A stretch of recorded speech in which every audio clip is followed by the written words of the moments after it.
బంగ్లాదేశ్లో ఉద్రిక్తతలు కొనసాగుతున్న వేళ బీఎస్ఎఫ్ దళాలు తమ మానవత్వాన్ని చాటుకున్నాయి. పశ్చిమ బెంగాల్లో మృతి చెందిన తన తండ్రిని కడసారి చూసేందుకు బంగ్లాదేశ్లో ఉంటున్న ఓ మహిళకు అవకాశం ఇచ్చినట్లు అధికారులు వెల్లడించారు. పశ్చిమ బెంగాల్కు చెందిన ఉమేహరా బీబీ అనే మహిళకు కొన్నేళ్ల క్రితం బంగ్లాదేశ్కు చెందిన వ్యక్తితో వివాహమైంది. అప్పటి నుంచి ఆమె అక్కడే ఉంటుంది. తాజాగా ఇరు దేశాల మధ్య ఉద్రిక్తతల నేపథ్యంలో బంగ్లాదేశ్ పౌరులు భారత్లో ప్రవేశించడంపై ఆంక్షలు కొనసాగుతున్నాయి.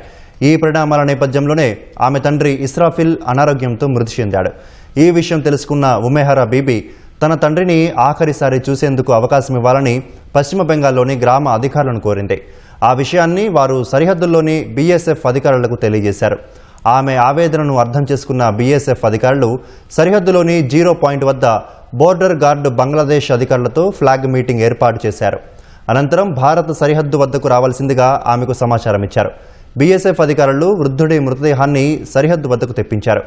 అధికారులు చూపిన చొరవతో ఆమె తన తండ్రిని కడసారి చూసుకొని నివాళులు అర్పించింది.